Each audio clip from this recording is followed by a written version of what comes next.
Spencer, you're a little bastard. Did you know that? That's one of my favorite movies of all time. How dare you? How dare you? For the audio listeners, he put a thumbs down to The Spectacular Now, the best coming-of-age movie ever made. Ever made. Anyways, welcome back to the show, where we're going to pick which Funko Pop we are the most sexually attracted to. I mean, talk about movies and talk about the January films that came out in the last couple weeks and maybe some Sundance. I don't really know, but I'm your host, John, your beloved host that these guys will both agree is the best part of the show, that they love having me every single week. But I'm just excited to talk about movies again. It's 2025, 2024 lists in the past. It's time to make a new list, make a new quota, complete new challenges. Let's bring in the dudes. We got Ducky. Hey. We got Debbie. And we're ready to fucking go. Spider-Gwen. Holy shit. The timing on that was crazy. Just want to say that. You dragged out the intro to the full length of the song. Good job. Hell yeah. It's just built in. I don't know why, but apparently anyways, it's our if you did want to do the Funko Funko Pop thing, we can. I have Grimace and Drummer McNugget. So Grimace. Yeah. Like bare minimum to do something like crazy that will scar you for life with Grimace. I'm gonna pass. 5K? I would, you know, those like old VHS tapes of like McKids that they would sell at McDonald's. We'd have to watch every single one of those on repeat. I don't know about that at all. Was it what? It was like McKids? Yeah, I remember McDonald's used to do a bunch of cool stuff. You could get like CDs and movies and stuff in like your Happy Meals and stuff. They did like a couple Pokemon promotions, and you can literally get those cards like graded now. They're like gold plated Pokemon cards that came used to in have your one. Happy Meal. Yeah. I don't know where it is anymore though. Yeah, good times. I could have been a millionaire if I kept my Pokemon stuff. I could be a millionaire. I pulled a card the other day. It was worth $80. Not What'd you do with Pokemon, but I have it sitting here admiring it. Is it a Yu-Gi-Oh card? It is. Nice. But enough about that. Let's talk about movies. Yeah, that's why we're here. Exactly. Those movie dudes, not those Pokemon dudes. And that's the podcast. What? I was just gonna say, 2025 has begun. I mean, we are about a month in, almost a month and a half deep. I mean, I'm 15 movies in so far for new releases, not just movies in general, just new releases alone. 15 new releases. Thank you, Sundance. But how are you guys doing on your new release journey of watching new movies? Well, Spencer, it's Let's nice talk about them later on in the too. podcast. Okay, But they were in the all right. they were in the theaters, so I've traveled to do this. Oh yeah, I'm We'll almost mention double later digits. on. We're at 7. We're at 7 movies. You went in pretty hard this 2025. past weekend. Not gonna lie, I was surprised that you were able to see pretty much every new release in the last like week and a half or so. That's pretty nuts. That includes 2 streaming films that I would like to forget, but yeah, no, for some reason I went in hard and didn't hold back. So here we are. You're welcome, Cameron Diaz and Amy Schumer. And Yeah. for our last episode was the best of 2024, and we did a little recap of our 2024 movie challenges that we all gave ourselves. Mine was to do the top 250 IMDb. Nate's was to do all the best picture winners, and John was to watch 15 measly Blu-rays. So go back and listen to that podcast, and then you can hear our results and how we did. But we set new goals and new challenges for 2025, and I just want to make sure we're still on track, still doing fine. John, you had some hesitations about your pick. You initially chose to do all the Blu-rays that you've never seen in your collection. You're sticking with that? That's official. That is your challenge. Yeah, I thought I'm looking for the note where I listed them, but it's like 20 something movies. It's not like it's obtainable. Like I realized last year was a complete failure, but it's obtainable. I've wanted to watch a handful of these movies for a long time. Some of them were like gifts. Like I think Nate got me one of them. It's The Science Project or something, a movie I've never watched. It's still in the wrapping paper or plastic, and it's movies like I want to watch them. There's a reason they're on my shelf, so fucking do it. Like I don't know what I'm waiting for. Okay, fair enough. Jeez. And Nate, how you doing on your challenge so far? Yours was to do 50 movies, 50 movies from 50 countries. That is correct. Cool challenge. And I have done 2 so far. I have checked off Spain and Japan. I've knocked those 2 countries off.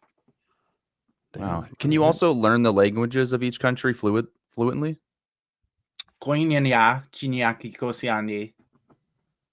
Fuck. I feel like if anybody could do that, Nate could learn like 50 languages in his free time. I took Chinese in college, but it was kind of a forceful class to take, so I just had to Google search everything, and yeah, it wasn't We bad. had to take a language in college, like that was a requirement. And What is Spencer this, and I high took school? I took American Latin. Sign Language. Oh, well, I know college. Yeah, college was Yeah. language. Remember yeah. we had to. Oh, it's because I chose that one because I took Latin in high school, so I'd be really far behind in French or Spanish. I didn't learn a But- damn thing in any of my language classes in all of my upbringing. All right, so Nate, so you've watched 2 movies from your country so far. That's not bad. Not a bad start. 2 different My goal countries. is to get to 300 movies this year, most amount of movies I've watched in any year, and also to have like a better ratio of not just new releases, going back and watching some older movies too. So far, I am at 30, so I'm a little behind, but it's all right.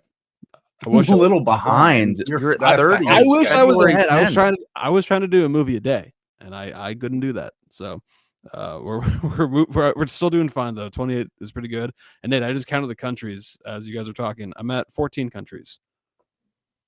Gotcha. For the year? Yeah, but only because I had Indie Spirits, and they have a lot of different movies from different countries, so that's how I was able to watch. Like Black Dog was from China and all the other stuff. So yeah. And there's still a lot of countries I haven't added yet. Like I think I still have like 15 blank spaces where I'm trying to find different countries that have produced and made their own films. Yeah. That's a Well, fun that's challenge, so- Nate. I'm glad you picked That is that. a cool challenge. Yeah, it really expands your net on movies that you get to watch. It's pretty cool. You might learn geography too and learn about countries you never thought existed. Who would have thought? We live in time. I don't know. I feel like I've at least heard of most of the countries on the planet. Like if someone were to mention it, you could be like, "Oh yeah, I've heard that was a country." The There's only like Maldives. what? Yeah, the Maldives. Yeah. Maldives. Probably So- going to be underwater in a few years. Going back to John and your movies out of your collection that you haven't seen that you're going to try to watch. Have you watched any of them yet? No. Okay, gotcha. All right, so Well, Spencer, we're- best of we're off luck. to a good It's me and start. you racing this year. The next time we Um, come back to you, though, next time we check in, I want a different answer. The first one I want to watch is one that like has lost multiple votes for previous episodes, which is The Fifth Element. So Mm-hmm. you know that is the Interesting. one. I have a That's the friend one at you wanna work watch that's the like, most. I want to watch that with you. I love that challenge, so I'm kind of waiting to start it off with that one. But maybe I'll make that happen maybe this week. You know, get it off to Okay. it. Maybe we'll watch The Sum of All Fears after that. Who knows? A little Ben Affleck action. Yeah, you can't get along with a little Fleck. There's a lot of Ben Affleck on the Super Bowl last night, or sorry, the big game. But before we get into that, let's just transition here to some little movie news. This is movie news. News. All right, Peter, get the fuck out Yeah. of here and leave studio. And he's gone. Okay, great. Live here every week. So some movie news, a lot of random shit going on, and also not a lot of stuff going on too simultaneously. But the Super Bowl obviously was last night. John, I'm sure you were all over it. You're the football guy. That I Nate, was. did you even watch it? Did you? Nope. Not a frame. All I watched was to the the whole gym. Kendrick Lamar doing like the "Hey Drake, heard you like him young," and just that part's been playing on my crazy. YouTube and stuff like that. It's like Yeah, that was nuts. and freaking Serena Williams doing a crip walk and Taylor Swift getting booed. It's just, what does the world come to? You got the the highlights. Super There Bowl you used go. to be awesome. The Yeah. Super Bowl used to be so awesome, and now it's not. You know something that I noticed last night? Well, I saw a TikTok about it, but something that you'll never see again is like the opening kickoff. Like if you go back to like 2007, they kick the ball off and there's flashes from cameras everywhere because people just had cameras. Nobody had phones back then, and it was like an iconic slow motion shot. That'll never happen again.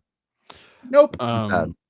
Well, as much fun as it was to watch the Chiefs get absolutely demolished last night, the best part about the Super Bowl and every Super Bowl is all the new movie trailers. Basically, this is the time of the year where you get to see all the new stuff that's going to be coming out in the theaters. A lot of usually like big tent poles, a lot of big blockbuster movies, and we got our first glimpse at a handful last night. Just Let's to go. rattle them off, we got a new look at Mission Impossible: Final Reckoning, Jurassic World: Rebirth, F1, Formula One with Brad Pitt from the director of Top Gun: Maverick. Okay. Fantastic Four: The Last Steps, How to Train Your Dragon live action, a little Lilo and Stitch thing live action too, which is interesting. Cute. The director also liked your short on Brock the Rock, so go back to our Instagram and watch that. So you can check that out. Director of Marcel the Shell with shoes on. Um, Rock the Rock's outside on the patio still. so did you guys check out any of these new trailers at all? Didn't know any came out.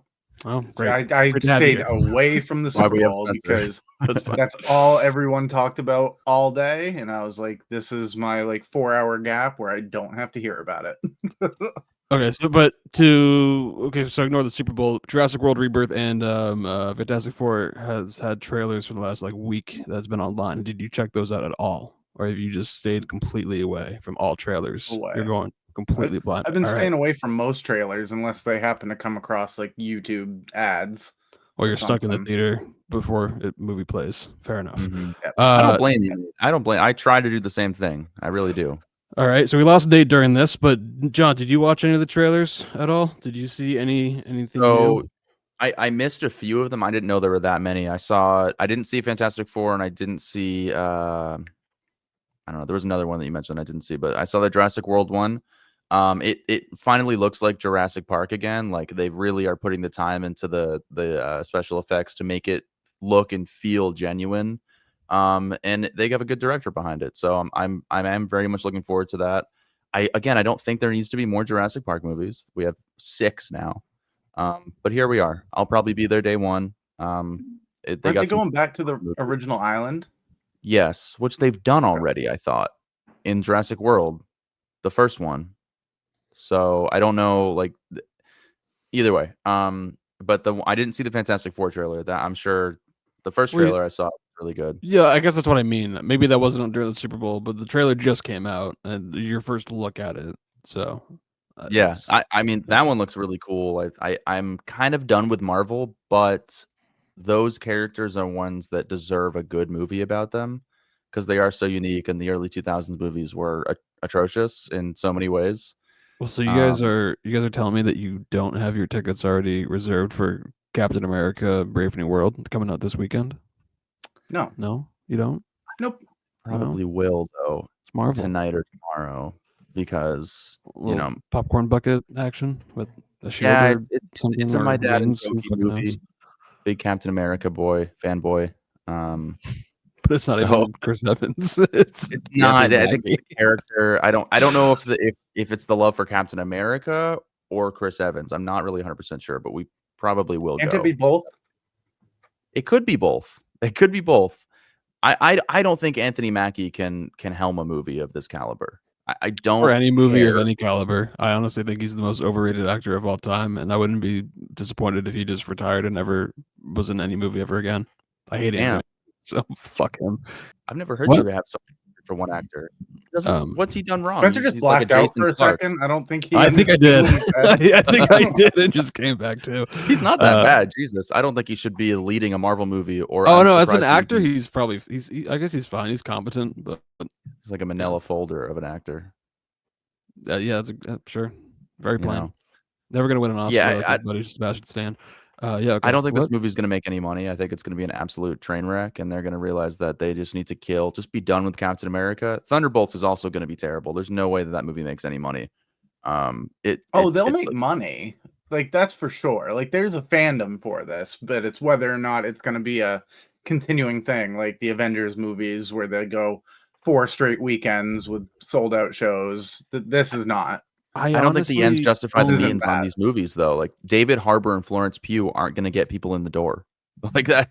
We'll find out what the box office result's going to be next Monday, after the movie comes out. But I honestly don't think it's going to make that much money. There's not that much hype around this movie. Everyone's kind of like, this is like a weird little movie that's coming out here with Anthony Mackie as Captain America. It makes no sense. They also like a Disney Plus shot release. this movie 3 times because the first test screening was terrible. So they basically went back, reshot it. Another test screening didn't go the way they wanted to. Went back, reshot it even more. So it's like this like Frankenstein of a movie that's going to come out of like them just reshooting for 3 years on this one movie. It's ballooning the budget to about $300 million. Like they got to make a lot of money to break even on this project, and I don't see it. I don't know. It just looks so bad and generic. It's like we've seen it 100 times before. Like I can probably tell you the entire story right now. I don't know how it's going to lead to other stuff, but this is. What do you think? What do you think the basic plot line is? What happens? I'm curious. You know, I really want to know. We'll see. We're here to talk about other trailers. We're here to talk about other trailers, and not Captain America: Brave New World rant. But I will leave it at this, especially since Nate didn't really see any trailers. What is your most anticipated right now? If tomorrow you can go to the movie theater and see any movie that's coming out in 2025, you can see an early cut. What is that movie right now? Most anticipated 2025. Let me see. I'm looking at movies coming out right now, just to be sure I don't forget anything. Nate looks like a deer in headlights right now. He's like, I have no idea. Oh, for me, it's an easy answer. Easy answer. This probably is what Nate would have chosen, but it's 28 years later. Okay. I've seen the trailer a couple times. There was not one during the Super Bowl last night. Okay, good. But I mean, again, it feels like we've been waiting 28 years for this movie, and we've literally concepted and talked about a movie that should be made before this movie was announced that it was being made. So, yes, it's that one for sure. Okay. I had a concept for 28 years later in college. Right, that's what I'm saying. Right, yeah. I remember that. Yeah. But I would go with How to Train Your Dragon live action. Like I love that trilogy. So it looks so cool. Wow. Seeing what it looks like it'll be weird to get used to the live action part of it, but like Toothless looks amazing. Director. It's the same director as the original 3, and I think that's really cool. And Gerard Butler fits because didn't he voice? Yeah, he voiced dad, the dad. So it's you're getting everybody. It's just a live action telling, so it lets them do some cool stuff as far as cinematography and setting and whatnot. So I'd go with How to Train Your Dragon. Looks like a very nice, pleasant film. I'm surprised it's not Wicked for Good or. Doesn't it seem too soon though? It's only that? Is that the years. Wicked Part 2 thing? Wicked Part 2, yeah. I can already kind of tell where that's gonna go. Yeah. Just how the first one ended. Doesn't 15 years seem too soon to release a live action of How to Train Your Dragon? Like it came out in 2010. It looks amazing, but I was surprised to see a remake live action only 15 years later. No, they got the technology to make it look really good now and everything. It'll be cool. I hope it's not like I'm also surprised none of you guys. Something. Surprised none of you guys said Avatar 3. You guys are big Avatar guys. Oh, I didn't even think about that one. Yeah. Big Avatar too, my man. I'm gonna go with a really unorthodox pick. I'm gonna go with the Naked Gun reboot, or just the remake, I should say, not reboot, but the Naked Gun remake, because it's produced by the guys of The Lonely Island.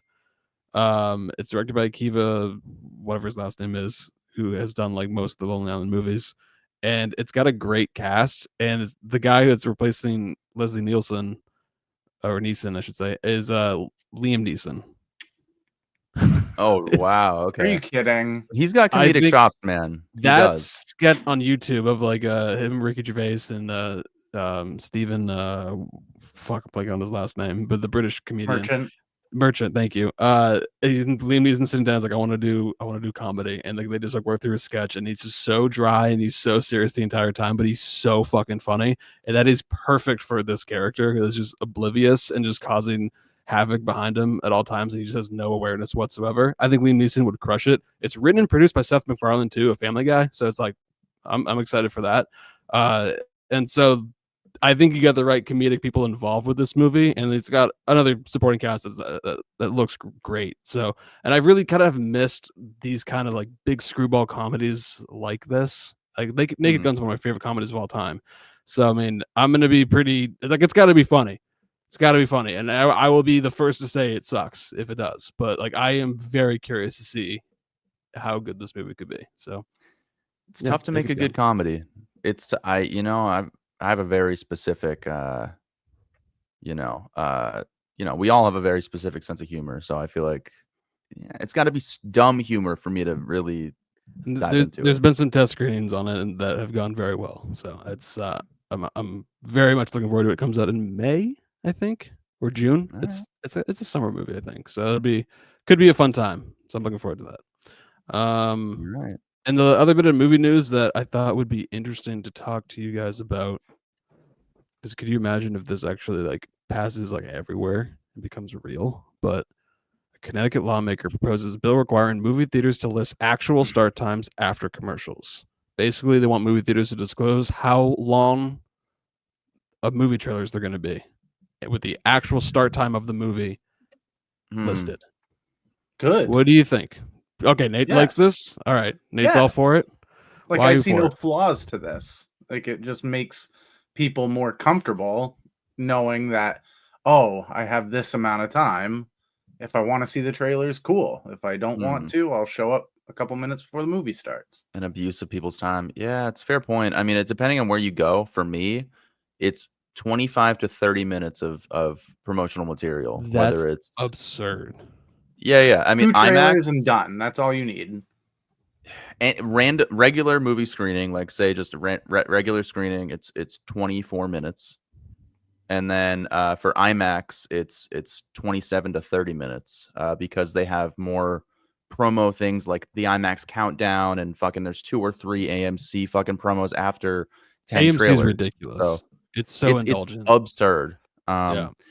I guess I'm okay with them doing that. For me, it's like I can leave my house 20 minutes before my showtime and know I'm not going to miss it. So it's if you're like me and there's traffic and stuff, I don't mind it. But I know what I'm getting into, I guess. So for the everyday moviegoer that shows up on time and they sit there for 30 minutes and they have something to do after that, they're probably going to be pissed. I get it. Yeah. I understand. Like you said, I mean, it does depend on where you live and how many trailers are showing before your movie. Like AMC is ridiculous, like we said, but like where I go, you get maybe like 5 at most trailers. It's maybe like 10 minutes. It's not that long. And like at other theaters, like it was 2 trailers and that's it. Movie started. And so like we don't have like the indulgence of AMC, which is like 30 minutes. But the one thing Nate says that he saw no flaws with this. The one thing that I do see with this that would really bother me would be if too many people started to actually show up the time it starts and they start shuffling in as the movie starts. And I'm just going to be taken out of the movie because I'm watching them like trying to find their seat, like trying to move like their jackets, or like people even fucking like turn on their phone light so they see the seat number on the seat. And like that drives me nuts. I'd rather them come in and do that during the trailers or just the promotional roller coaster bullshit of the concession stand than the actual movie where I'm like trying to read like text on screen or like you're establishing the vibe of the movie and you have people just like farting in front of you trying to find their seat. So that's the only thing I'm like, I just feel like too many people are going to abuse that and just show up at the start time because I have no faith in people. But I love the idea of just like, oh, that's the time it starts. I'm going to show up like 2 minutes right before that. So I always try to do that anyways. Like I always try to show up like right to the last minute as possible because like I already have my seat number. Like I know what I'm going to do. Sometimes I even go beforehand and just chill and I leave and go and sit in my car for a minute. But yeah, I don't know. I think, and we can wrap this up in a second, but one more point is like, I think a lot of families who don't go to movies a lot are probably naive to the fact that there is 25 minutes of trailers. So think about the fact that they get in there when they think it's going to start and their kids actually have time to like settle in and calm the fuck down. And then the movie starts. So I don't know. Maybe I see that as a slight positive where if they don't realize that there's that many trailers, which they probably don't because they have so much other stuff going on in their lives, they might not be annoying and run around the theater the whole time. But I try to avoid those screenings anyway. It's hard with people being people. Like, even if they implement this, who knows? People are still used to trailers, so they're probably going to show up because they want to see the trailers. And so here's, I guess my counter would be, because I like the idea a lot. So let's pass it and let's have the theaters list the showtime and then the actual time it starts. But if you're like a minute past that time it starts, you can't get in. I'd be down with that. I love that. Love that. You can't go in. Sorry. Like, no. That's a good trade-off. We're telling you go. when this starts. If you're late, that's not our problem. You got We 15, told you 30 when minutes it of was gonna leeway. start. Yeah, exactly. Because that's Some the one people that will still show up drives me early for the trailers, or they can show up a few minutes before and know that they're guaranteed to get their seat. No, So I like that, and trade-off. also, you guys know about Alamo Drafthouse at the movie theater? I've never been, but yeah, it's a brand or theater chain that people love. They have like a no tolerance policy for anybody talking or doing anything disruptive in the movie. You'll get kicked out immediately. They got movie fans back at Alamo Drafthouse. That's what I've heard. Yeah. Seriously, that every theater should adopt that type of stuff because it doesn't make it fun for anybody, to disrupt the screening in any way. Anyways, yep. Well, in the comments on Spotify or YouTube, let us know what movie trailers you liked at the Super Bowl, what's your most anticipated 2025, and if you like this idea of listing actual start times. Love to know. But moving on, we got a little Nate's Choice action, don't we? Black and white, 1 and 2. It's Nate's choice. What you gonna do? Fight or flight, hot or cool. It's Nate's choice. Tell me what you gonna choose.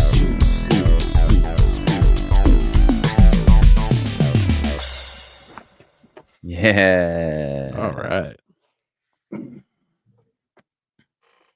Which mini Funko Cat would you choose? Is the question. Ooh. Chili or Molly? Do you have a orange tabby cat somewhere? I don't have a physical orange tabby cat, but that would be a good choice. I have Drummer McNugget from McDonald's. No, I'm still more of a Grimace guy. Fair enough. Yeah, he's the OG. Yeah. All right, Nate's Choice. What do we got? It's February. We all know what that means. No, not Valentine's Day. It's Black History Month. Ooh. Oh yeah. We're sure is. Into it. So as we know, throughout the history of film, African Americans have made a massive impact on the industry and brought us some of our greatest actors and actresses. But today I want you to pick between two actors today. Oh boy. Two that could possibly be the best actors alive. Your choice today: Denzel Washington, Samuel L. Jackson. Ooh. Go. Ding, ding, ding. I knew it was going to be Denzel versus somebody. Yeah, I had Denzel Washington already written out. Me too. Because I was thinking about it, and I'm like, I'm pretty sure Samuel L. Jackson is like top 3 highest paid actors of all time. Dude, he was in the Super Bowl last night. He was literally a part of the halftime show. He wasn't. And he's, as far as like side movies, he's a Tarantino staple. But then Denzel Washington's been a leading man since the 90s, even the 80s actually. We should remind people of the rules of Nate's Choice and what happens if you choose one but not the other. Meaning they get got, man. They go. They disappear. They never existed. Doesn't mean the films didn't exist, but the other person will take their spot. So imagine Philadelphia was Samuel L. Jackson. Wait, okay, hold on. Wait, is that how it is? No, okay. I was like, whoa, that completely changes everything. No. We don't have to do that. For me, it's like these movies are just wiped. You can never watch them again. You can never see them again. Like, just they're gone. Like, if you've seen them, you have just a faint memory of it, and that's it. Denzel Washington as Nick Fury. I mean, I would watch that. To be fair, okay, Samuel L. Jackson's filmography is like quadruple Denzel Washington. So yeah, I kind of think it just kind of goes to show, the film, like the films that they choose to do. I mean, you see Denzel a lot less often than you see Samuel L. Jackson, but that's probably because he's in everything Marvel. So, gosh, this is tough, man. I mean, you basically don't have any Marvel movies if you don't pick Samuel L. Jackson. You don't have a handful of Quentin Tarantino movies. So I know we're big Quentin Tarantino fans on this show. Maybe not so much Marvel anymore. You wouldn't have a lot of the prequel Star Wars movies if you don't pick Samuel L. Jackson, which could hurt some people. You wouldn't have the movie Turbo about snails. But so you don't have Denzel Washington. You don't have Glory. You don't have Philadelphia. You fucking reference Turbo so much, like more than any person alive references this 2013 fucking movie of Ryan Reynolds about a snail that's really fast. You reference this movie so much. It's a good movie. Turbo. You wouldn't have one episode of The Proud Family, Nate. I know you like that show. Speaking of Black History Month. I love The Proud Family. Just saying. Damn. You gotta say Jurassic Park would not exist. He's in that movie. Mm-hmm. In a very small part. So I realize that Samuel L. Jackson is in so many movies, so many great movies that we all love, like John has just mentioned. But I think I'm just gonna go with quality over quantity, and I'm gonna go with Denzel Washington, because with him, I get excited when Denzel's in a new movie. Like, he was half the reason why I was kind of as excited to see Gladiator 2 as I was, because I was like, what is he gonna do with this role? And he delivered. Like, he was very, very good. Even in the Equalizer movies, like, they're not great movies, but he makes them like watchable and fun and entertaining. He's just got this whole like charisma and swagger to him that I just really, really like, no matter what movie he's in. And like, he's, I mean, nominated for like 6 Oscars. He's won 2. Wait, he's been nominated, like 7 times. Like, it's insane. He is the best actors, period, for sure. He's gonna go down on the Mount Rushmore of actors. And yeah, I get that I lose some Quentin Tarantino movies. I lose some Marvel movies. But that's fine. At least with Denzel Washington, I have The Book of Eli and Safe House and 2 Guns and The Magnificent Seven. Like, I'm fine. I don't know if you're serious or not. I think he is. I'm making a joke. Content or not, but in those movies, and they make them watchable. So I'm fine with that. But then also, like, we get Training Day, Remember the Titans, Glory, Out of Time, which I have a lot of fun with, Man on Fire, which is a great movie. Glory. I even like the Equalizer trilogy. They're fun little movies. He just uses your dad's tool bench as weapons against people in a Home Depot. It's fun. In Philadelphia, Malcolm X, still gotta see it. But yeah, I'm gonna go with Denzel Washington. I like him more as a performer than Samuel L. Jackson, despite me maybe liking more Samuel L. Jackson movies. But I'm just gonna go with my gut, going with Denzel. Tough, man. I totally see your point about Denzel. I think he is just one of those actors, like you said, that you look forward to seeing in a lot of films because he is so incredibly talented. And Samuel L. Jackson is more so like, he is kind of just himself. Like, he is Samuel L. Jackson is Samuel L. Jackson. Denzel kind of morphs into that performance, and I feel like you don't see him as much, even though he is super, like, top tier A-list in terms of actors out there. But just considering the rules of Nate's choice, God, he was so handsome. Is that from Philadelphia? Such a handsome guy. Anyways, now I don't know. Is that from Philadelphia? You know, that came out in 1993.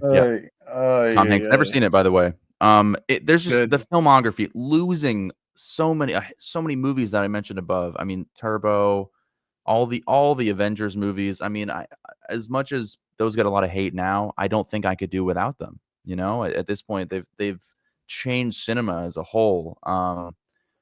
Samuel L. Jackson, I can't do without him. He's in Unbreakable. It's one of my favorite movies of all time. Like, I don't get Mr. Glass anymore. Absolutely not. I'm not willing to part with that. The one movie I'm really sad to lose with Denzel is Remember the Titans. That's a 5 out of 5. I cry every single time. It's so good. So I'm sad to see that one go, but I'm keeping Samuel L. all day. Swirl was terrible. Was he in that? Spiral, but yeah. Spiral. Swirl. He was in it. Swirl the world, girls. We'll give anything. Swirl the numbers.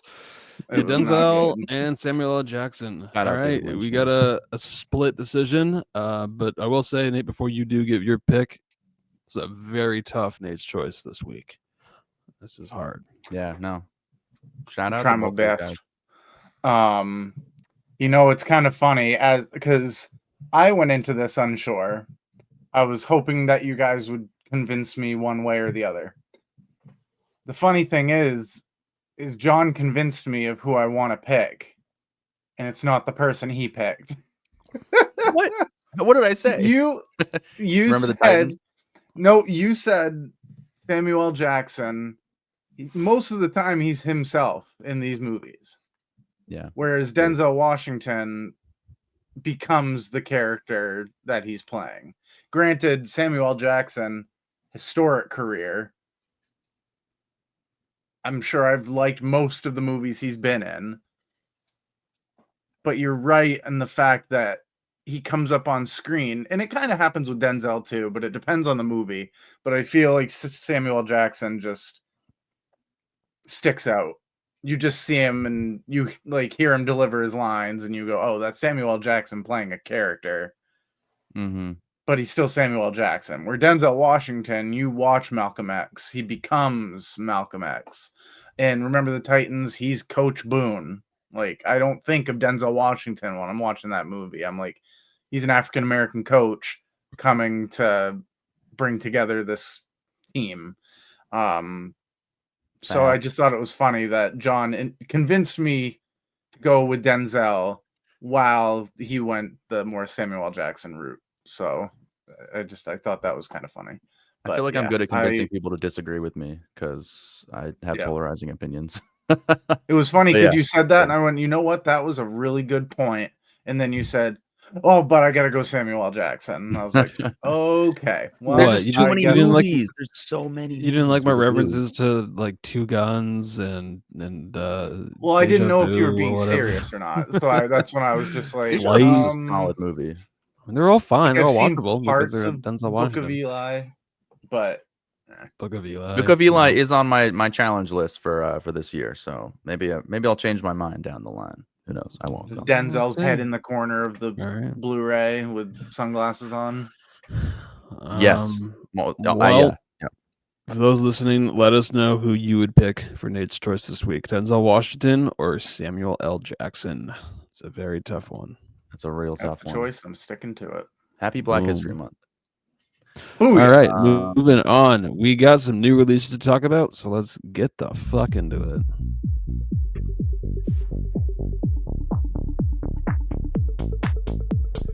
Yes, the new releases. Yes, the new releases. Yes, the new releases. Yes, the new Fly Eagles Fly, baby. I don't have enough room to do a full wing. Thank you. I am down. Wow, sad. I accidentally left my Jalen Hurts Funko Pop at my dad's house last night, so hopefully he's safe. Last night was when I learned who Jalen Hurts was. All right, moving on. We got some new releases to talk about. We had a bunch of movies come out in the past 6 weeks. Then we haven't done an episode, so we have free range here to talk about a whole bunch because we've seen pretty much all of them. But we're going to narrow it down to just 3 movies here, and then we got some quickies that we can get into if we have time. But 3 featured new releases that we're going to talk about here. Let's do a duo first because 2 of you guys have seen this movie, and I want to hear your thoughts. Can you guys tell me about Companion with Jack Quaid, Sophie Thatcher? It has a 94% Rotten Tomatoes with an 89% audience score, 7.3 on IMDb. Directed by Drew Hancock and produced by Zach Kreger, who did Barbarian. The marketing obviously was from the producers of The Notebook and Barbarian. You're like, what the fuck? That looks weird. But it looked like a fun movie. I heard that there's some twists and turns throughout. I've been meaning to check it out. I just haven't done it yet. So in your spoiler-free review, what did you guys think of Companion? Nate, do you want to start this one off? I'll allow it. Sure. All right, let's do it. Okay, so in the end, it happens that no. But no, it was I knew really nothing about this. I did see the trailer to this, and it's been a bit since I've seen the trailer, so I'm not going to really get into it, but yeah, it's just kind of a cool and unique telling on a story like this, and it's really hard to get into it without spoiling it because there's some things that you do see in the trailer, but it's basically just a group of friends. They go to this vacation house in the wilderness together, and things start to get revealed, I guess. I don't want to mention so hard to not spoil it. I just realized in the very first sentence of my written review, I spoiled the movie. Wow. So It's I in don't the know if marketing and the you saw trailers that. enough. Like everyone knows that she's an AI robot. Okay, we're good. Okay, I didn't know that going into the movie because I haven't watched any trailers and I didn't see a trailer for this one. No, I mean, it's just a girl with white eyes. I didn't Okay. you have to understand that I don't make connections that most people would. She could have been possessed. Yeah, it could be fucking anything. I just saw Sophie Thatcher and I was like, I'm in. Like, I don't care. But yeah, Nate, I'm with you. It seems like on the surface, this is like your prototypical, couple people go to a cabin and like they're having a party and some weird stuff goes down. The stuff that went down for me was not expected. And I really love the way that they approach this. I can see kind of just like it's like another interpretation of like her and like the relationships that people will have with these machines, and just the way that they interact with each other and what happens when things go wrong.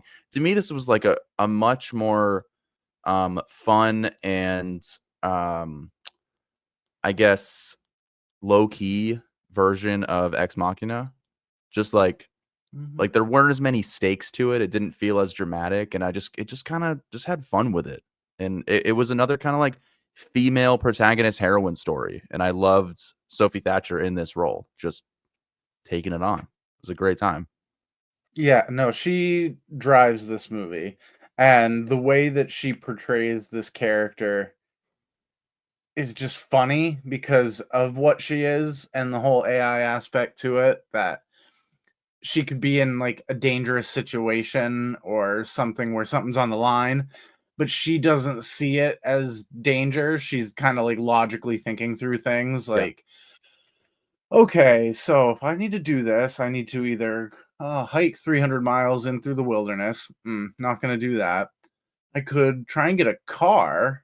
Yeah, that seems like the most logical choice. And He's like like analyzing in real time. Yeah. exactly. Yeah, Whereas with like a search engine or something, it's just quiet. It gives you a result. Where here, she's the search engine. Oh, how do I do this? Or how am I able to get from here to here in the fastest time? And I liked her a lot. I think she was awesome. But I think it's a little misleading because when I saw it, I thought it was going to be like a horror sci-fi. I'm It's kind of like a dark comedy. It's a dark comedy. Very much so. Yeah. Like it's not scary. No, not at all. But I also didn't think it was very funny either. There were some times where I was kind of I think it's a dark comedy. It's not trying to make you laugh, but it's trying to just make you feel comically uncomfortable. I was gonna say the biggest comparisons I've seen of this movie that people have made is that they say like it kind of feels like a hybrid of like Ex Machina and The Menu, and I was like, oh, that's interesting. Yeah, that is like a girl being brought into a situation, being very misled. I just rewatched The Menu, by the way. That's a 5 out of 5 for me now. I did not feel that way my first time around. It's a great movie. Yeah, I think it's a really good comparison, honestly. I mean, all I'll say is like this is definitely worth checking out, considering the time of year it is. This has in years past, this is the dumping ground, but things have changed since the bad streaming movies come out online now. I mean, I had a lot of fun. I don't know about you, Nate, but we're getting a lot of AI robot movies, this time of year, every single year now. And it's going to be a little much. Yeah, it's a little too much. It's a lot, like Megan and like there's a whole bunch. There's another AI movie that just came out on Netflix a few weeks ago. There's that Megan Fox movie that came out last year, which is a terrible version of this one, essentially. So yeah, it's a little bit saturated, this market of AI films, but this one was pretty fun, in my opinion. Yeah, I liked it showed aspects that you wouldn't think of, like this guy and how he acquired her. And then the process that he has to go through in order to create this link to one another. And the way the AI creates moments in their life and the love between each other and making you wonder, are these real feelings or is it just because of the AI? Mm-hmm. And there's some twists and turns and somewhere I was like, oh, that's a little unexpected. But I thought it tried too hard to be funny. in certain situations where I was like, oh, I thought this was going to be a little more intense. But it also helps with Sophie Thatcher, her running around and just kind of trying to logically think her way out of these dangerous situations. But I'm more on the positive end of it. I would watch this, like, I was thinking of Megan the whole time, and I did not like Megan, and so I would prefer this. With just good performances all around, just not what I was expecting. And I like it when a movie makes me feel like some sort of emotion. And for this, I wasn't really feeling much. I was just like, okay, just kind of watching this plot play out. But the performances kept me engaged.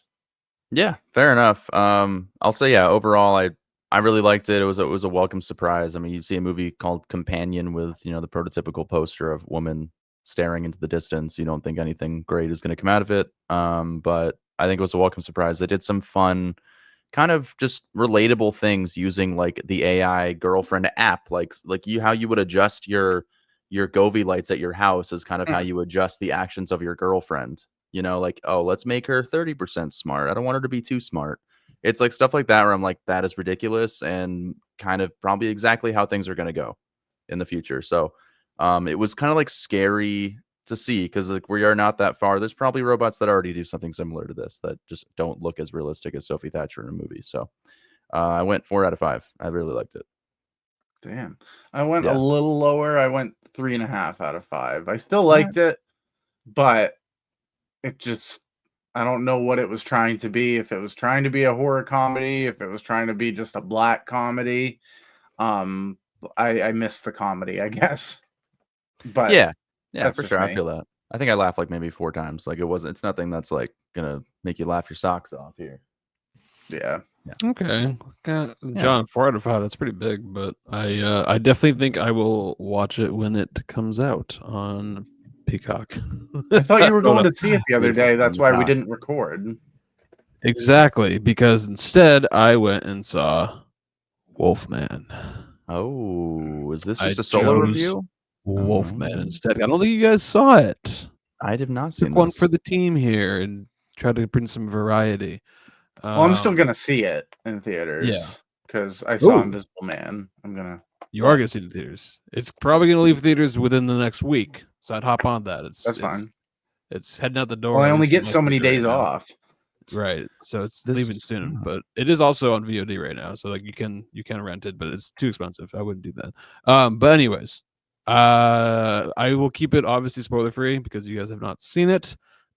I will say though, I thought it was a solid little body horror thriller with great practical work both in front and behind the camera. I mean, you guys have seen Lee Winnell's other movies like Upgrade, and he did The Invisible Man with really cool like camera work and everything.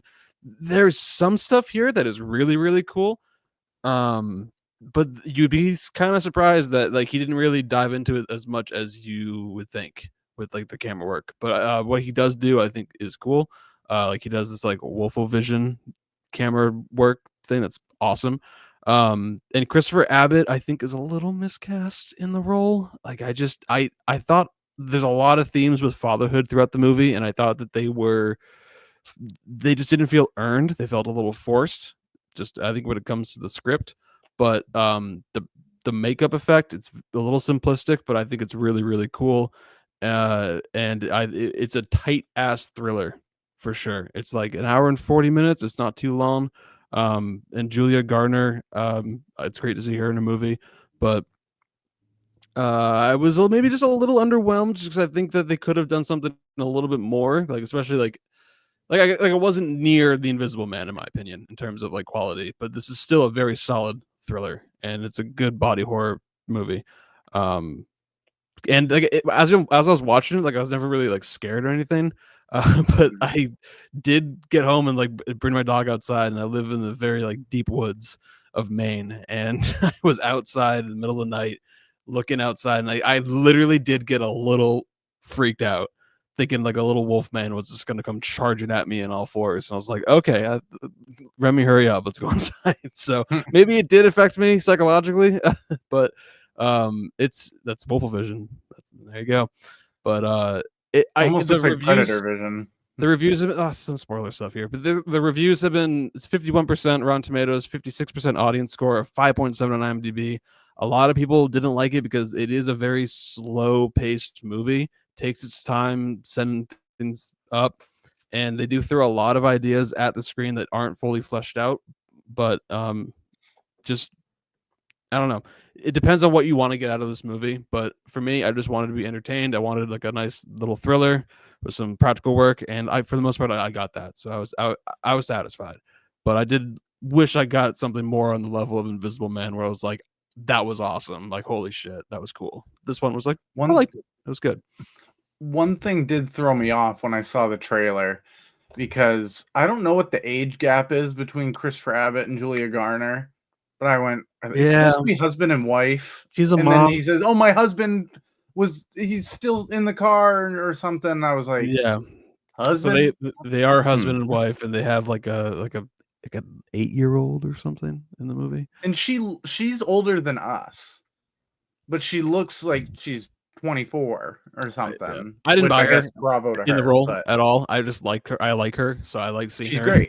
That's why I said I liked her when she's in the movie. She does a good job. She's 31, so I mean, let's not. She was the best part of Apartment 7A. Like, yeah, and I think here she just isn't really given that much to do in the script, but for what she has to do, I think she's totally fine. I don't know. I'm not like really selling like go and see this movie, but when I was watching it, I did have a great time with it, and yeah, I liked it. So 3 out of 5 might be a little low for some, but I still had a great time with it. That's enough to see it though. 3 out of 5 is I liked it. You know, I liked it. I liked it. Maybe fresh. I wouldn't watch it again, but and yeah. If you look at the audience score and the critics score at IMDb, that's all in rotten territory. But I am in the fresh territory with it. I did like it, but I understand the critiques for sure. But I don't know. I like. I think you have sold me on it. I mean, it's purely because of the director. I kind of forgot that's who was behind it. The Invisible Man was like a very surprisingly good, like low budget kind of interpretation of that character instead of like a big box office $200 million movie. And that was really good. And there was a unique way of shooting that. So in a way, this movie is really just a family drama about a man turning into a wolf man, which is what the original Wolfman is like. Yeah. It's literally what it is. There's a lot of family drama in the movie, so Nate loves family drama. Into it. So, and I think a lot of people didn't want that; they just wanted Wolfman action, and there isn't that much of it in it. Do they get divorced? If so, that's up a star. Yeah, I love a good divorce drama. It's basically Marriage Story, but with a wolf man. Yeah, there you go. Perfect. Wolfman, 2025 in theaters right now. Marriage Story Wolfman. If they had Adam Driver play the Wolfman, that would have been cool. But costs too much, probably. I like leaving things with questions here. But Wolfman, we've had The Invisible Man, both directed by Lee Winnell. I thank you for your contributions to the franchise of these $10 million Blumhouse horror movie monster movies. But let's get somebody new in the director's chair and do what movie? What are we doing? It's probably Jekyll What's and the Hyde. next monster movie? Dr. Jekyll and Mr. Answer Hyde. Both questions. No, you don't have to answer the director, but just like what do you want? You know what? Want I mean, I would love to see a good mummy movie. I don't really care about Jekyll and Hyde. I don't even know what that he does, is coming next too. Okay, that is the next one. Yeah, like a good mummy movie. Like that's not crap.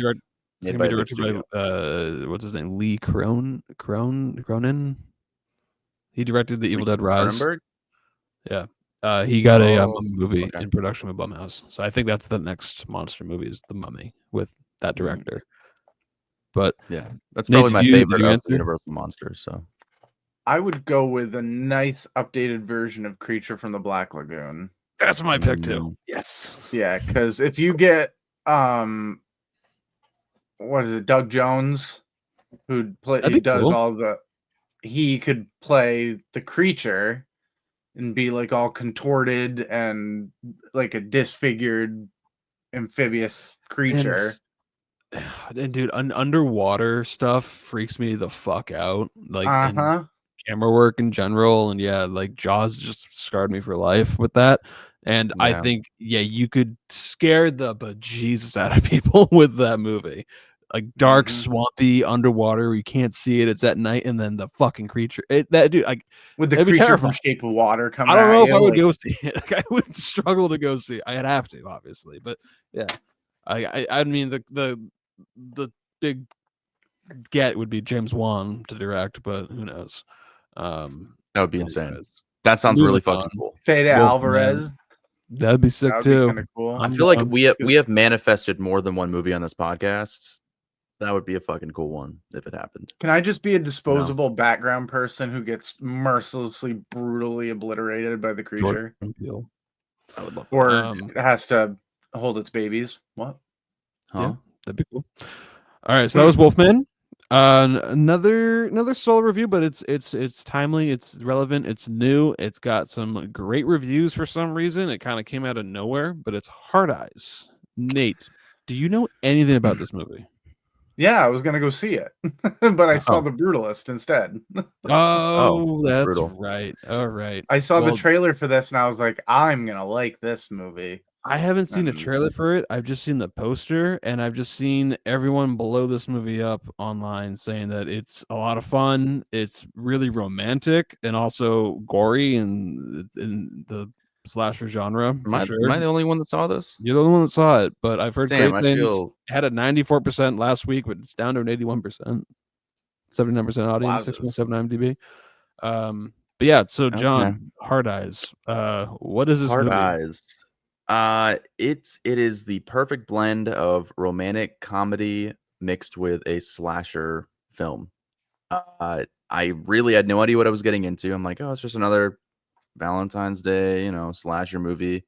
But these movies have been getting better lately. Like these new entries into the slasher universe have just been like, I don't know what it is. Like maybe there was a change in Hollywood where they're like, let's make these good and not complete shit. Because this one, it has a great opening sequence of your typical couple getting brutally murdered in like the craziest way possible. That really just hooks you right away. And then all of a sudden, you're with a girl working at an ad agency that is trying to make some sort of ad campaign, and it feels like a romantic comedy all of a sudden. And it's like the weirdest shift of tone ever. But just knowing that this Heart Eyes evil, villain is out there killing couples on Valentine's Day gives it this kind of gravitas behind this strange romantic comedy. Somehow it works. I had a lot of fun at this movie, and I think it's you got to check this one out. You got to check it out and see for yourself because it's definitely something different, but also very familiar, if you will. So all I'll say is the reaction to this movie was surprising because you see it just on the poster and that it's coming out on Valentine's Day weekend. It just kind of looks like a generic throwaway horror movie where we've been bit by this bullet far too many times in the past. And then all of a sudden these good reviews and reactions come out saying that it's actually fun and worth your time. So I'm excited to see it. Like one comparison I heard that they're like, this feels like an early 2000s slasher movie that actually like knows what it's doing. I'm like, oh, cool. All right. Like that sounds like fun. But like, is it worth going to the theaters to see? Yeah, this is you know how like on Valentine's Day this year, the Valentine's Day movies Hard Eyes and what Love Hurts, whatever, terrible. We don't have to talk about it. Came out a week before because fucking Captain America comes out on February 14th on actual Valentine's Day.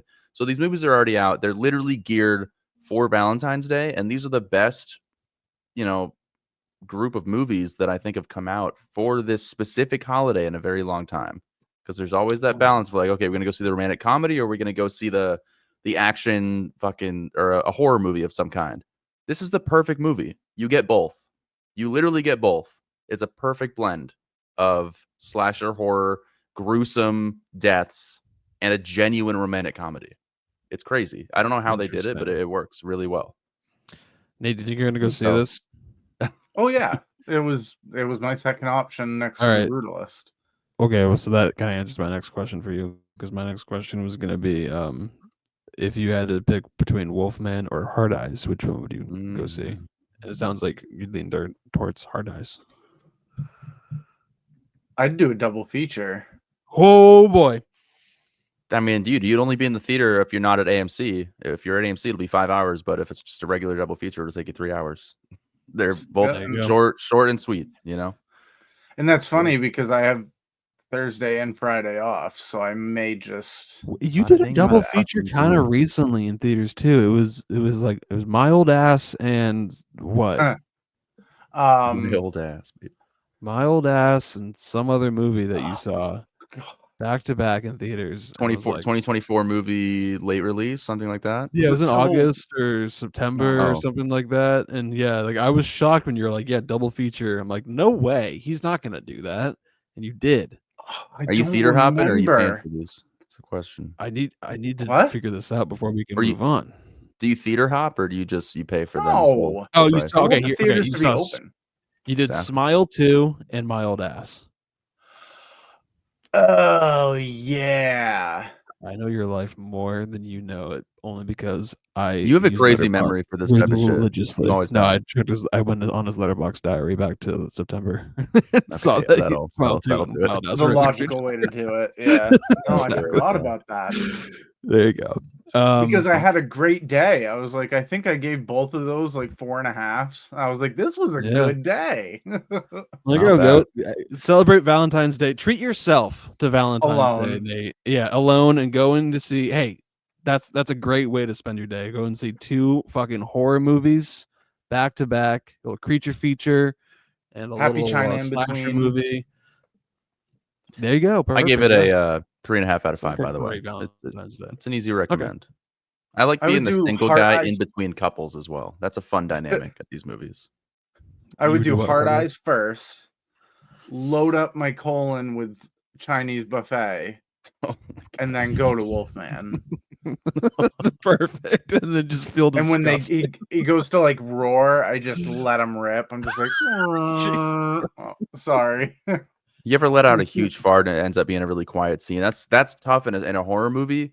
It's really quiet at times. You got to be careful. You guys seen that viral clip of the guy farting during Oppenheimer of when the bomb goes during the bomb explodes. It's silent. Yeah, it completely goes silent. It's almost like, and then the whole audience just trickling, just like one person to the whole audience just starts laughing.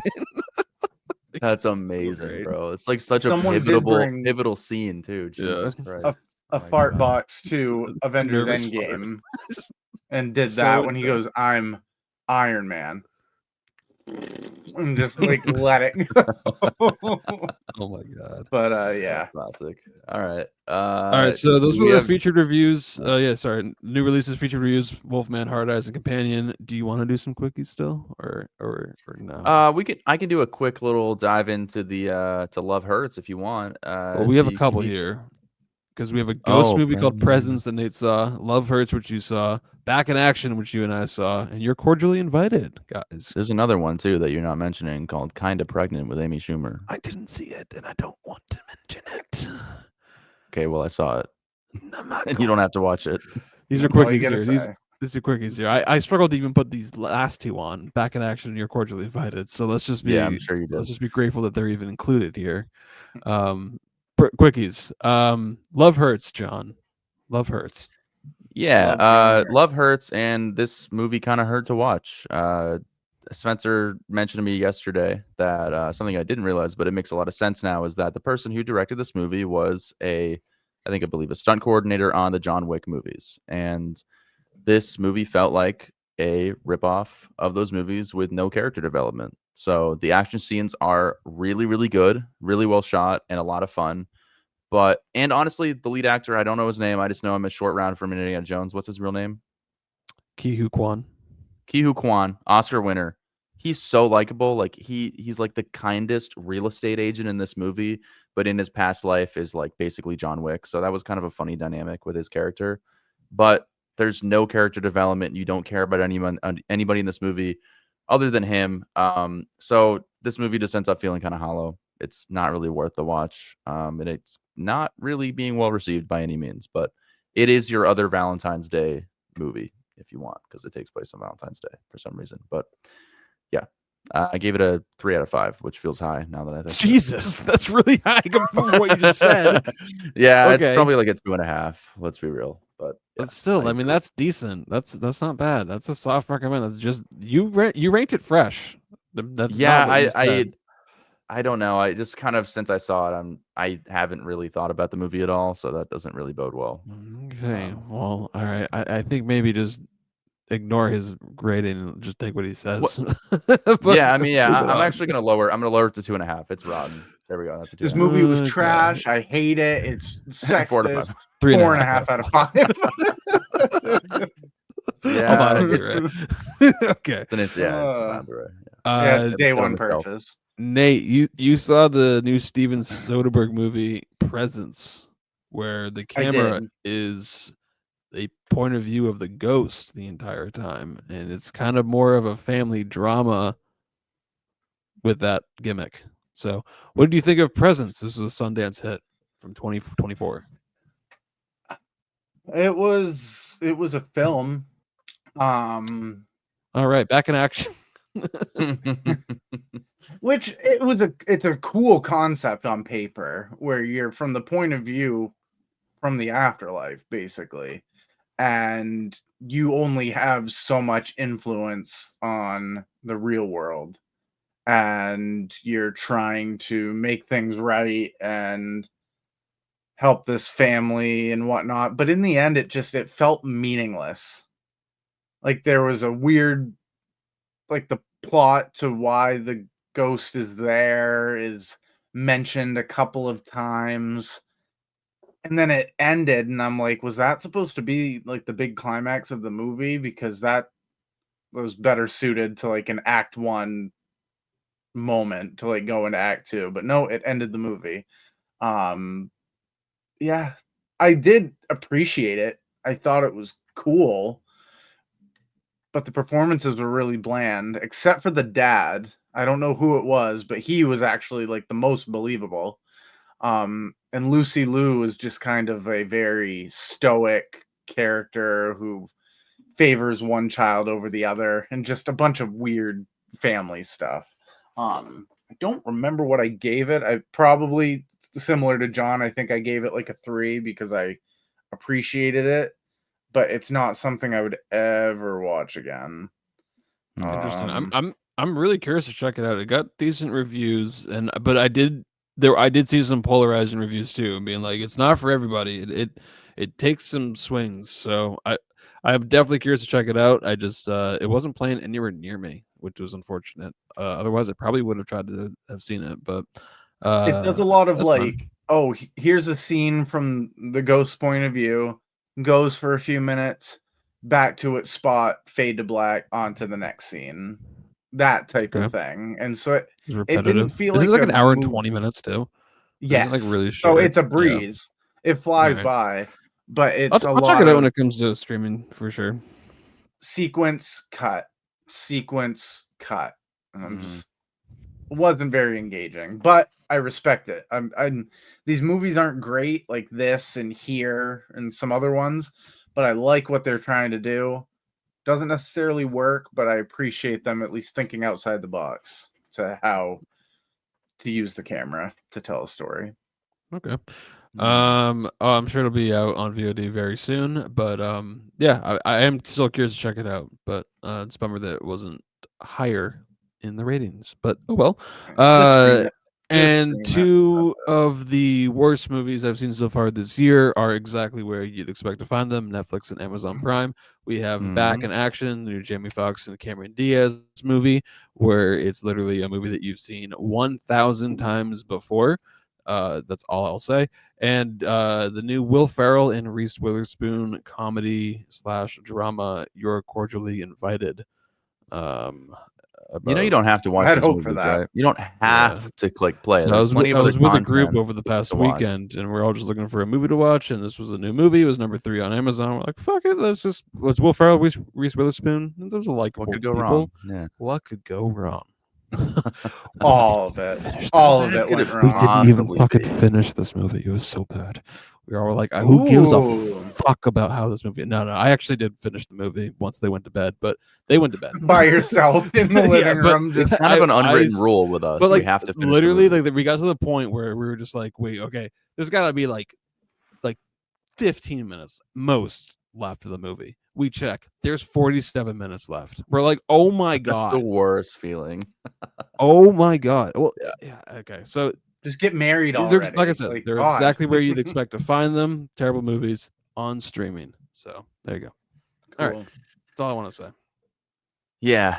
I feel the same way about Kind of Pregnant with Amy Schumer.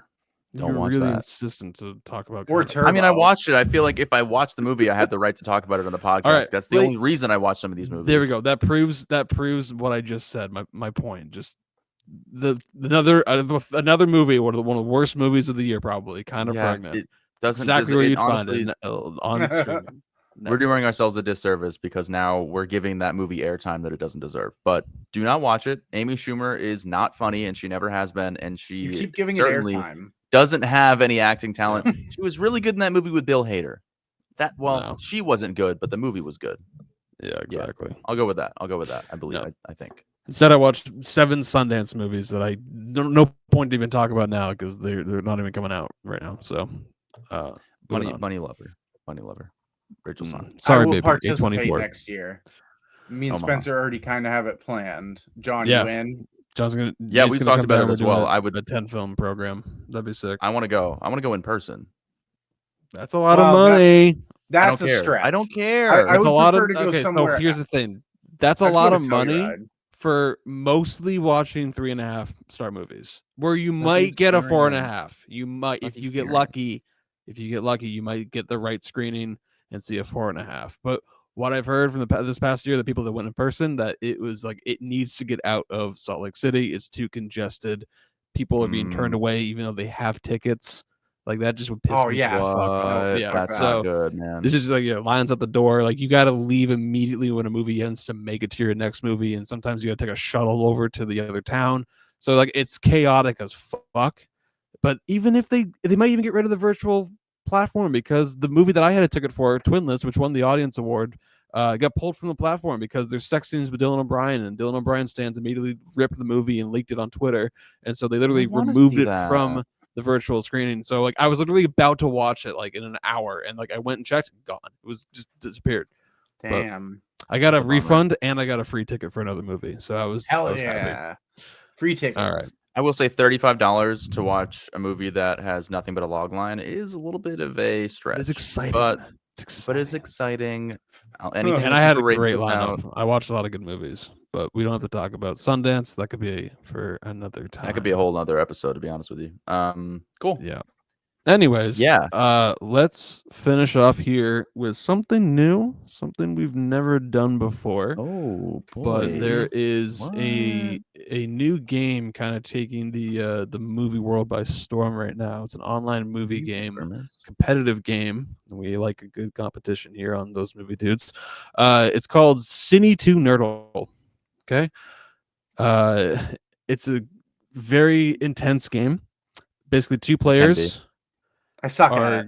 2 players are playing against each other, 2 people playing against each other, and you each have a movie, and you just have to branch off of that movie by naming another movie with the cast member, crew member, director, cinematographer, writer, literally anything. So yeah, like if you do like Hall Pass with Owen Wilson and Jason Sudeikis, for example, Behind Enemy Lines. Nate could do any movie with Owen Wilson or Jason Sudeikis or any Farley Brothers movie. Yeah, exactly. He could just there you go. That's how you branch off, and then you're trying to beat the other person by stumping them, but you have a win condition, which is on the top left corner. So you have like a genre like horror or fantasy or Christopher Nolan, Lupita Nyong'o. So you have these like win conditions. So if you can branch off with one of those like genres or people, you get a point in your win condition, and you have a certain amount, and if you get all of those win conditions, you instantly win. So that's the little thing. If that's confusing to you, I recommend typing in Cine2 Nerdle.com and giving it a try, because it's a lot of fun. You'll get addicted very fast. And if you're watching or listening to this podcast on Spotify or YouTube, you can pull up the visual right here, because we are going to play right now. So we are going to have John and Nate play each other. I'm going to be spectating it. Wait, I choose a starting film? So yeah. How do you want to decide the starter film? Because I mean, it doesn't really matter. I'd recommend that you don't pick something from the 40s Like, Can try I to do pick something. Oogie Loves the Big Balloon Adventure? Please don't, because I don't know who the fuck is in that movie. You have Carrie Like, Eloise, you have Christopher Lloyd, you can go Back to the Future, go Princess Bride, you pick a go fucking Saw, you could do go like the anything. Avengers, because like there's so many people in those. See, Just the pick something Avengers with a is big cast. dumb. Okay, don't pick Oogie Loves. Knives Out. I'm gonna do okay. Glass Onion and Knives Out Mystery. Okay, that is my starting film for you guys to compete in. Let's see where you guys go. John and Nate are gonna ready up in the battle, and we're gonna see how this goes. Here we go. All right. So John, you got to Cine2 start it. Nerdle. Be on YouTube. Go ahead. You want to be on Nerd on YouTube? Oh, I start the game. Okay. All Nate right, has no is up lifelines, first. so John, don't use any Christopher Nolan's. No win condition is acceptable on this. Okay. No lifelines is not fair. I can't use any. Wow. Okay, that's crazy. Okay, so we had Glass Onion, and Nate went with Almost Famous, connecting Kate Hudson from the cast, and John retaliates with Fever Pitch, connecting Jimmy Fallon, because Jimmy Fallon is in Almost Famous. If you don't know, This might be over in 2 seconds. And then shit. Nate uses Firestarter with taking Drew Barrymore and Stephen King. How did Stephen King? Stephen King cameoed in Fever Pitch. That's right. Okay, so we got some retaliation here with E.T. the Extraterrestrial from J Money. So Nate's got to go Spielberg. Oh, I don't know. I'm sorry. Okay. I'm already so stressed because I know I'm gonna have Popcorn with D. Wallace. He takes the mom from E.T. and he takes it back to a obscure horror movie called Popcorn. I can't use any lifelines. What the fuck am I gonna do? Lifelines here. Chutney Popcorn. He tries the BFG. No links are found here. With the Popcorn 1991. I've never heard of this movie. Popcorn 2007. John, you're struggling. 1 second, John. No, and I'm out. I don't know. I have no idea what the fuck that is. It is a niche. This is how I knew I would lose somehow. That's where ridiculous. she is the most famous person in the movie. So that's when I was like, okay, shit. That's. I think we need to do a rematch. That was 2 minutes long. We got to do another one. I'm down. Round 2. Okay, they're starting up a new one. Starting to film with the Avengers 2012. You guys can pull up the visual and see. Oh, okay, Avengers. I gotta go first. Gotta connect with a huge cast.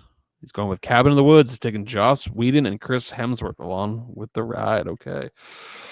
Forgot Joss Whedon did All that. right, Nate takes it to The Happening with Kristen Connolly. I don't even know she was the lead in Cabin in the Woods. Didn't even know she was in The Happening.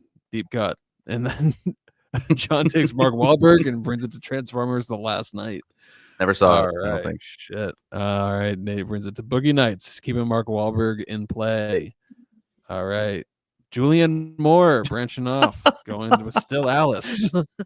So I never saw that either. Depressing as fuck. Oscar-winning role in Still Alice. Okay, so Nate's gonna go off with Julianne Moore.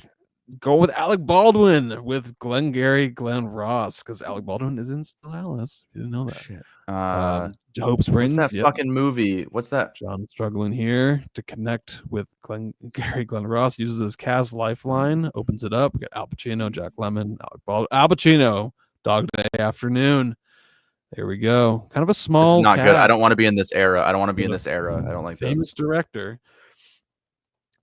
In the Heat of the Night is not the director. It could be an Al Pacino movie though. If you picked an Al Pacino movie, it could totally be an Al Pacino movie, and that's where he goes. He goes with The Godfather Part 2.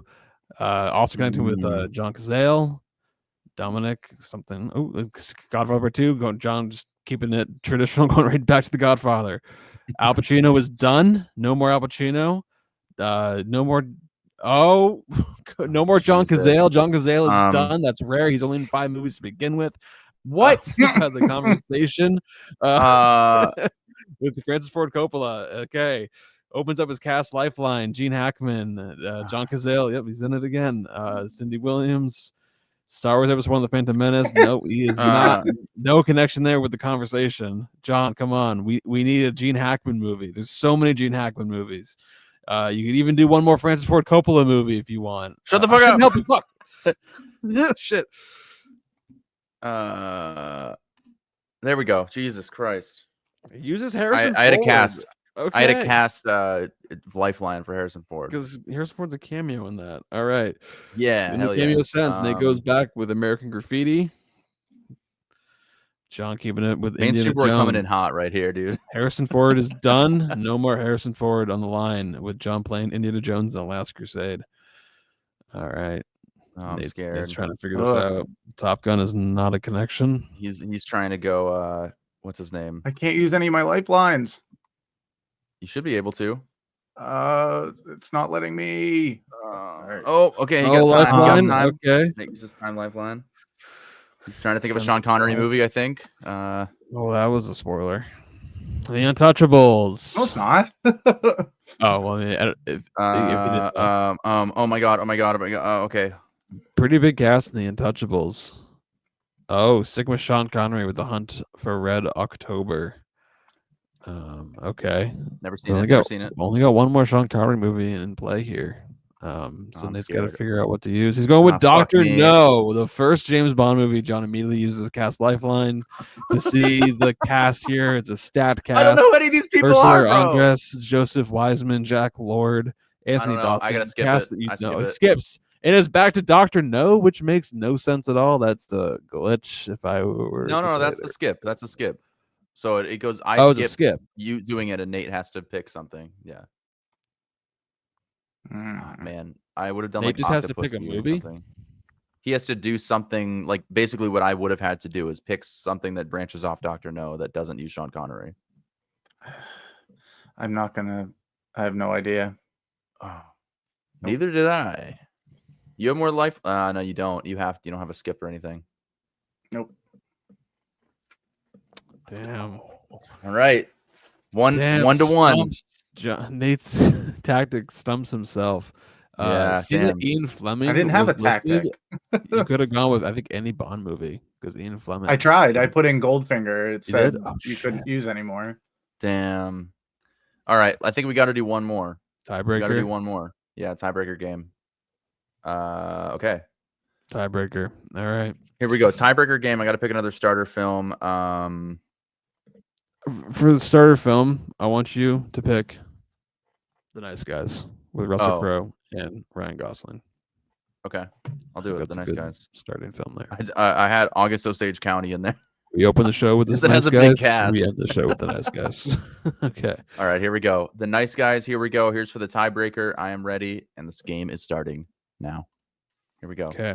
The Nice Guys. I got to go first. I'm gonna do Noah, the 2014. Okay, keeping it with Russell Crowe. They can use anybody from this cast, and he went with Anthony Hopkins with a movie called Magic from 1978, and he immediately goes back with Anthony Hopkins with The Father. Okay, Get back in 2020, man. I don't want to be in 1978. And we are sticking with Anthony Hopkins with Hannibal, the remake. Silence of the Lambs, Retaliation. Okay, a lot of Anthony Hopkins. Hannibal. Directed by Ridley Scott. Ooh, Manhunter. Okay. 1986. John Mealy using his cast. Oh God, what the fuck is Brian Cox in? Fuck me. Oh, Michael Mann. Thief. I'm surprised you went with Thief out of all Michael Mann movies. That's all I could think of. That's a wow. Okay, sticking with Michael Mann. Nate goes with Heat. I hate that I'm doing this again, but Dog Day Afternoon, we're back in Al Pacino. That should be a deducted point. I know. I'm sorry. Territory. My repertoire only goes so deep. Nate trying Batman and Robin. Nate trying to switch it up. It looks some like crazy tactics here. Nate did get it. 3 seconds here. Oh, he saves it the last minute second. Fright Night using Chris Sarandon. Okay, directed by Tom Holland. When he was who the fuck are any of these people? Oh my God. Wait, Tom Holland? Not the Tom Holland I'm thinking of. Nope. Okay, well, I'm sorry. We have to skip it. There's no way. And I'm rushing you. Oh, fuck. Child's Play. That's a great call. That was the only way I would be able to get out of that is Child's Play. Child's Play 2. Sometimes you just know these people are going to be involved. Not bad. Oh, this is not where I want to be. Exorcist 3. We're in horror territory, and this is Nate's win condition. So he's doing very well here. He only needs 5 more, and he can win. John going back with the this Exorcist, is not good. Using William Peter Blatty, the author. John put up a block condition, so Nate cannot use a horror movie. to spawn off The Exorcist, but good cast. That's not where John wants to be right good now. Director. Oh, fuck me. Oh, So can we get this down to Interstellar and like Oppenheimer, please? Oh my he's god, what the fuck is that? So he's sticking with William Friedkin, and he's going Sorcerer, and John's using another cast lifeline here. I feel like John's got a lot of cast lifelines here. Man. Sorcerer, which is actually an episode on First Time Watching. If you want to go to the archives and listen to Nate and I talk about Sorcerer, you totally can. It exists. Shameless plug. Shameless plug. Fuck that. I gotta skip again. Skipping. Okay, I think we gotta remove the skip. I think that's a stupid tactic. There's nothing I can do for these movies. That's the only thing I can do. It's horror from the 1970s. Fuck. No, these actors probably are Sorcerer dead now is not and a never horror were film. anything else. It's not a horror film, but you got Roy. Well, either way, I still in the cast. You got Roy Scheider. I mean, all that jazz. There we go. Another episode you can listen to on our podcast. All that jazz. And sticking with Bob Fosse, going with Chicago. Okay. I thought maybe Catherine Zeta-Jones was in that movie. I guess not. Going Cold Mountain. All right. Oh God. What the fuck is that movie? Remember, horror. If you think of any horror movies with these cast members, they could win. And if John can connect these to Christopher Nolan at any point, he can win too. But go Nicole Kidman. Okay. Going with Harris Dickinson. Triangle of Sadness. Fuck. I don't even remember who's in that movie, dude. I have no fucking idea. Fuck me, dude. Oscar nominated film for Best Picture, Best Director, Best Screenplay. I don't know who Harris Dickinson is, dude. Oh shit. Fuck. Man. The Triangle of Sadness, a movie that Nate and I saw in theaters together. We did. Looks like that's going to be I'm done. I'm out. On John. Dolly DeLong. That's a good one, Nate. Damn. He was the main guy in Baby Girl. Who was also the director of Force Majeure. Woody Harrelson's in it. Fuck. I forgot he was in that. Well, good win, Nate. Well deserved. He's the only other one that I could think of because everyone else in that movie is French or a foreign actor. It's a foreign movie technically. Well, damn. Nate is the Cine2Nerdle champ of the day. Congratulations, you beat John. Got down to you.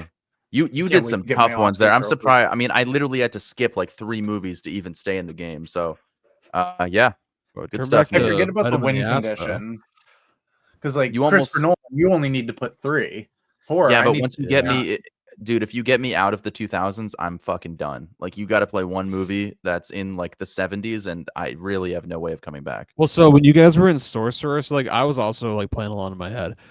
When you guys were in Sorcerer territory and like Nate has the horror win condition, you got Roy Scheider right there. I mean, he was in Jaws. That's a horror movie. But that's too obvious. That would add to your win condition and get you closer to the victory if you had. It would, Jaws. But I'm thinking it would have been 1 more point, and I was still less than 5, and I needed 9. So I was also out of life. I get the tactic of all. I get the tactic of all that jazz is really nice though because like that's a deep cut. Like who else is in that movie that John could name?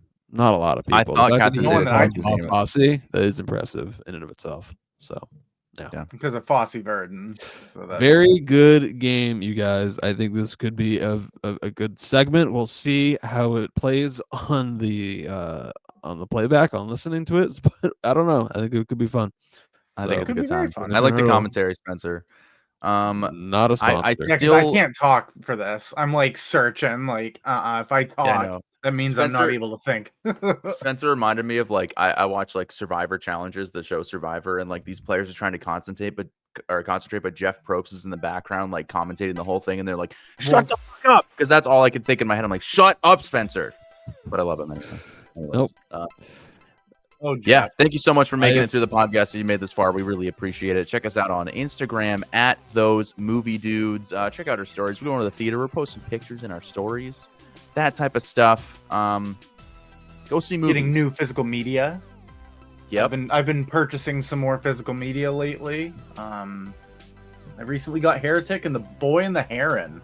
Boy and the Heron. Oh, I saw that. It comes with a nice poster. Yeah. Are you gonna watch the English version or the Japanese version? Probably the English, but I've always wanted to watch the Miyazaki movies in their Japanese original language. I did like Willem Dafoe as a bird that like climbs out of its own bill. He wasn't. It was Robert Pattinson. Oh But- yeah. Okay, yeah, excited to I talk know. about movies again with you guys in another couple weeks. We should have reviews. Definitely not Captain America: Brave New World, but John probably will see it. I might see gonna have Paddington in Peru. Who knows if I'm feeling a little dirty, a little risky. And The Monkey also comes out, a little Osgood Perkins movie. So got some good stuff coming out in the month of February, and I'm sure we'll have an episode for you guys towards the end of the month. Toodaloos, quack quack.